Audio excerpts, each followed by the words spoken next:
Bringing you the latest news from Bucks County, this is the Courier Times Update with Rachel Canelli.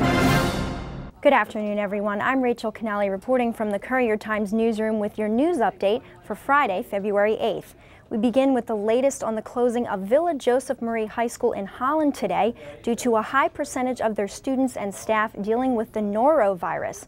According to the Centers for Disease Control, noroviruses are a highly contagious group of related viruses. They cause inflammation in the stomach and intestines. Symptoms include nausea, vomiting, diarrhea, and stomach cramping. School officials are now saying the school should be back open on Monday.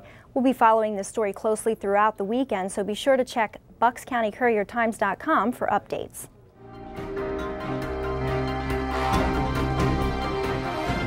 Nor'easter Nemo is making its way through our area right now. So far, it's been mostly rain, but that will turn to snow this afternoon and overnight.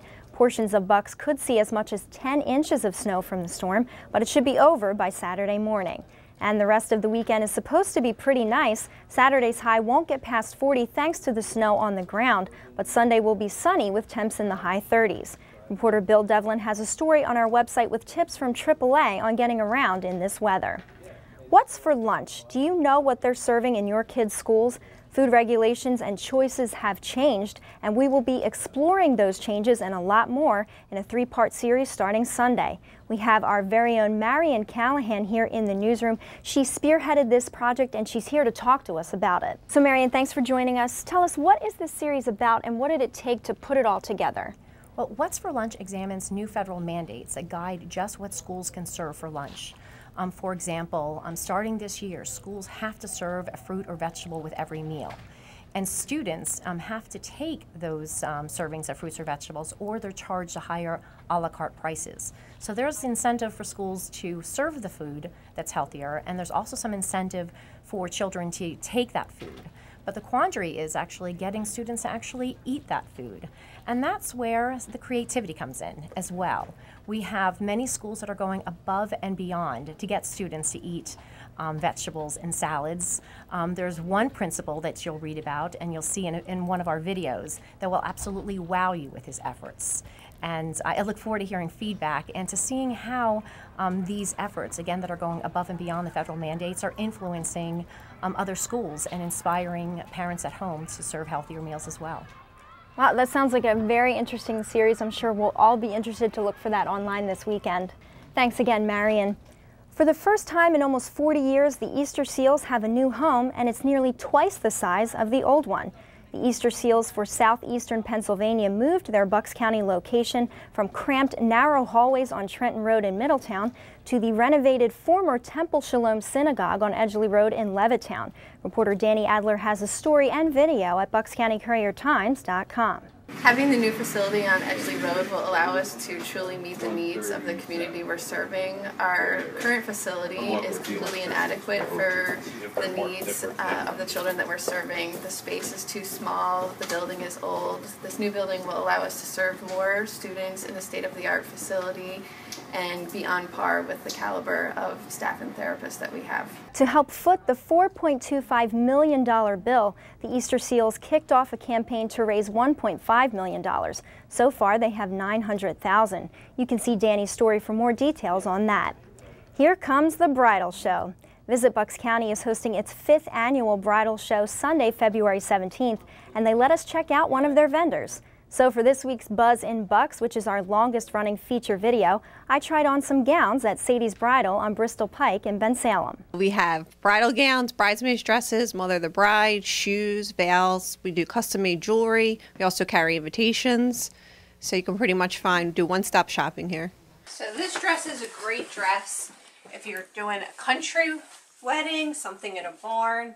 You could wear cowboy boots with this. Has a brown accent on the sash. You could change the color to white or ivory if you want to.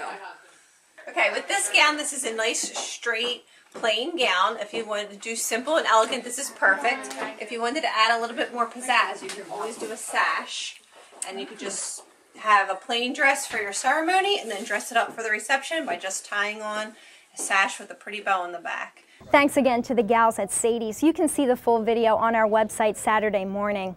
In sports, reporter Kevin Cooney's spring training preview continues with a video about the Philadelphia Phillies' unstable outfield picture.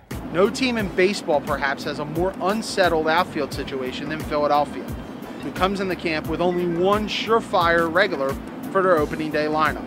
That regular will be Ben Revere, who was traded to the club by the Minnesota Twins back at the winter meetings for Vance Worley. Revere is a great defensive center fielder, and he better be, because the Phillies' two corner outfield spots have a lot of defensive questions in addition to some inexperience. For starters, there's Delman Young in right field. Young was brought over here for a pretty economical contract, but has severe issues. Namely, he hasn't played right field since 2007. There's also character flaws. And the Phillies don't know if he'll be ready for opening day because of an ankle injury that he had surgery on in the offseason. You can catch Kevin's full video online. In high school sports, the North Penn boys basketball team has to practice, and the young men couldn't be happier about it. That's because they beat conference rival Penridge last night, extending their winning streak to 7 games and assuring themselves a playoff spot in the Suburban 1 League. Correspondent Christian DeFranco got reaction for a story at buckscountycouriertimes.com. Now here's a look at what we're working on in the newsroom. Tullytown is honoring some of its heroes. 5 young firefighters, one just 16 years old, are credited with saving the life of an 81-year-old man. Reporter George Matar will have that story with video on Sunday. Bristol Township is taking out the trash. The township declared 2 homes in Violetwood uninhabitable and cleaned up the junk and overgrowth outside. Reporter Danny Adler has reaction from neighbors. And finally, Pennsbury is going to the birds. Thousands of seagulls are nesting on the lawn of one district school, leaving chicken bones from the landfill and feathers by the truckload. Look for correspondent Anthony DiMattia's story on Monday to find out which school and what can be done. You can find all of these stories and the latest local news at buckscountycouriertimes.com. I'm Rachel Canelli. Thanks for watching and have a great weekend. More than 1 million meals have been served here at the Bucks County Emergency Homeless Shelter. Like any other home, this kitchen is the heart of this shelter, and it's in desperate need of some long overdue TLC. That's why Family Service Association, Comcast, the Courier Times, and Intelligencer newspapers are teaming up in a campaign asking you, Bucks County, to buck up. There will be collection boxes all across the county, so buck up, Bucks County. Let's take care of the heart of this shelter together so they can cook and serve 1 million more meals to those in need.